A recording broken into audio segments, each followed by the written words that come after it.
5000 साल पहले जब बाकी दुनिया जीना सीख रही थी, हम शहर चला चुके थे। हमारे यहां कोई राजा नहीं था, कोई सेना नहीं थी, कोई पुलिस नहीं थी। फिर भी हजारों लोग नियम मानते थे। हमारे हर घर में नालियां थीं, हर सड़क सीधी थी, हर ईंट नाप तौल से लगी थी। और तुम्हारी मॉडर्न दुनिया अभी भी यही सीख रही है। हमने अपनी कहानी लिखी थी, पर तुम आज तक पढ़ नहीं पाए। नमस्ते दोस्तों, मेरे पीछे जो आप देख रहे हैं वो आज का भारत नहीं है। ये है लगभग 4500 साल पहले का भारत, जब न दिल्ली थी, न ताजमहल, न कुतुब मीनार। ये कहानी है उस सभ्यता की जो अपने समय से इतनी आगे थी कि आज भी इतिहासकार हैरान रह जाते हैं। हम बात कर रहे हैं हड़प्पा सभ्यता की, जिसे दुनिया इंडस वैली सिविलाइजेशन के नाम से जानती है। यह कोई साधारण प्राचीन समाज नहीं था, बल्कि एक ऐसी उन्नत शहरी सभ्यता थी जिसकी सोच, व्यवस्था और जीवन शैली आज के आधुनिक युग को भी आईना दिखाती है। अगर आप इतिहास को सिर्फ पढ़ना नहीं बल्कि उसे महसूस करना चाहते हैं तो वीडियो को अभी लाइक करें और दी अनसीन भारत चैनल को सब्सक्राइब करें, क्योंकि यहाँ हम इतिहास की उन परतों को खोलते हैं जिन्हें वक्त ने मिटाने की कोशिश की, लेकिन पूरी तरह मिटा नहीं पाया। तो चलिए एआई की आंखों से देखते हैं कि हड़प्पा सभ्यता कैसी थी, कैसे जीती थी और आखिर धीरे धीरे कैसे इतिहास बन गई। वक्त है लगभग 2600 ईसा पूर्व का। उस समय दुनिया के दूसरे हिस्सों में मिस्र में पिरामिड बन रहे थे और मेसोपोटामिया में शुरुआती शहर उभर रहे थे। लेकिन उसी दौर में भारत की धरती पर एक ऐसी सभ्यता खड़ी हो चुकी थी जो योजना, सफाई, जल प्रबंधन और सामाजिक संतुलन में अपने समय से सदियों आगे थी। यह सभ्यता आज के पाकिस्तान और उत्तर पश्चिम भारत के बड़े हिस्से में फैली हुई थी। इसकी सीमाएं सिंधु नदी से लेकर घग्गर हकरा नदी तक जाती थीं। एआई से अगर इस पूरे क्षेत्र को देखा जाए तो यह किसी बिखरे हुए समाज जैसा नहीं, बल्कि एक जुड़े हुए और सुव्यवस्थित क्षेत्र जैसा दिखाई देता है। हड़प्पा सभ्यता की सबसे बड़ी पहचान उसके शहर हैं। ये शहर अचानक नहीं बसे थे, बल्कि पूरी योजना और गणना के साथ बनाए गए थे। सड़कें सीधी थीं और एक दूसरे को लगभग समकोण पर काटती थीं। हर सड़क के किनारे पक्की नालियां बनी थीं, जिनमें घरों का गंदा पानी जाता था। यह जल निकासी प्रणाली इतनी उन्नत थी कि आज भी कई आधुनिक शहर उससे सीख सकते हैं। नालियों को समय समय पर साफ करने के लिए विशेष निरीक्षण कक्ष बनाए गए थे, जो यह दिखाते हैं कि सफाई केवल जरूरत नहीं, बल्कि सामाजिक आदत और प्रशासनिक जिम्मेदारी थी। इन शहरों में घर भी साधारण लेकिन बेहद व्यावहारिक थे।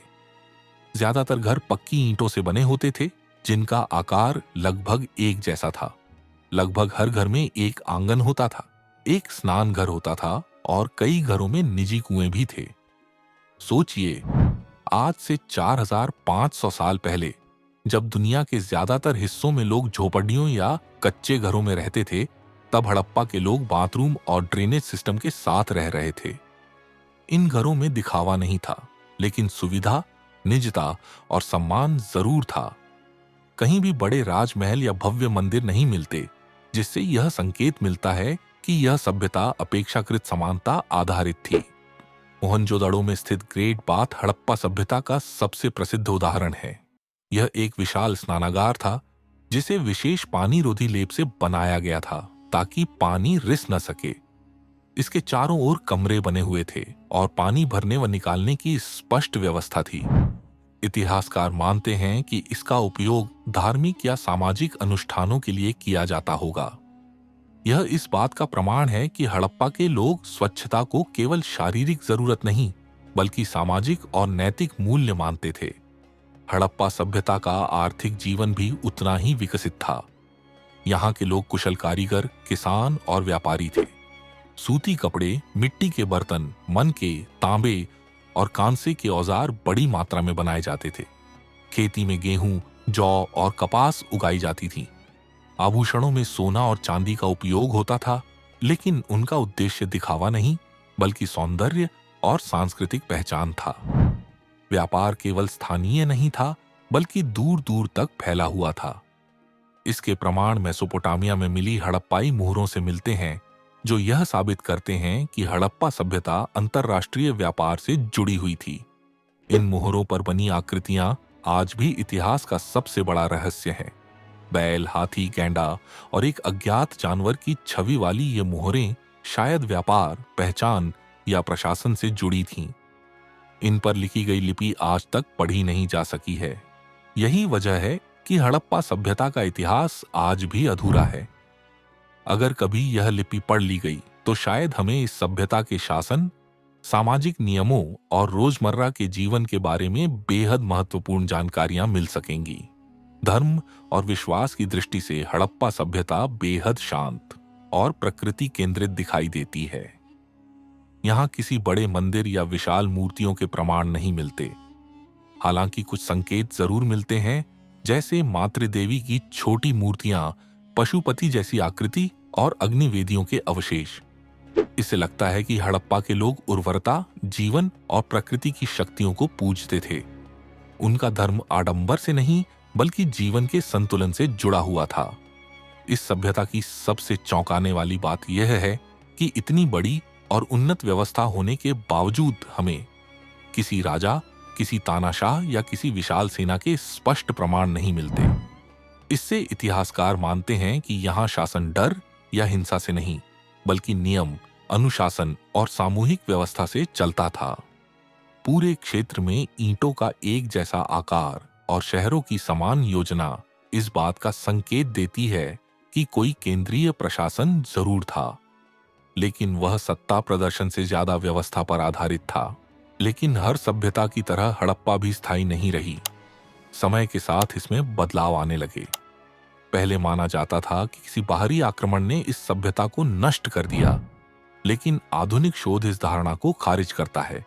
आज ज्यादातर इतिहासकार मानते हैं कि हड़प्पा सभ्यता का पतन धीरे धीरे हुआ। जलवायु परिवर्तन, नदियों का मार्ग बदलना, बार बार आने वाली बाढ़ और लंबे सूखे ने इस सभ्यता की नींव को कमजोर कर दिया। सिंधु और घग्गर हकरा नदियां अपना रास्ता बदलने लगीं, जिससे खेती प्रभावित हुई और व्यापार धीरे धीरे टूटने लगा। जैसे जैसे संसाधन कम होते गए, लोग बड़े शहर छोड़कर छोटे गांवों की ओर जाने लगे। सुनियोजित शहर वीरान होने लगे, नालियां सूख गईं और बाजारों की रौनक खत्म होने लगी।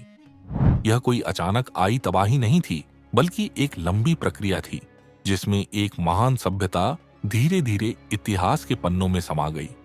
एआई की आंखों से अगर उस आखिरी दौर को देखें तो हमें खाली सड़कें, टूटे घर और गहरा सन्नाटा दिखाई देता है।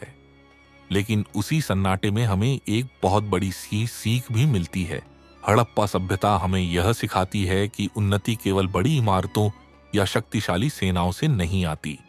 असली उन्नति होती है योजना, समानता, स्वच्छता और प्रकृति के साथ संतुलन से।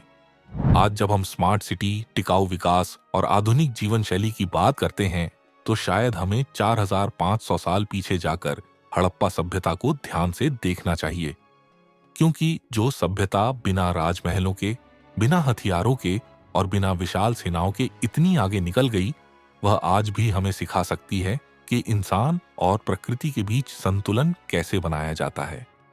अगर आपको इतिहास की ऐसी अनदेखी, अनकही और गहराई से महसूस होने वाली कहानियां पसंद हैं, तो दी अनसीन भारत को सब्सक्राइब जरूर करें। वीडियो को लाइक करें, शेयर करें और कमेंट में बताइए कि अगली बार एआई से किस प्राचीन सभ्यता को देखना चाहते हैं। मैं था वक्त का मुसाफिर और अगली बार फिर मिलूंगा भारत के इतिहास की एक और दबी हुई परत के साथ।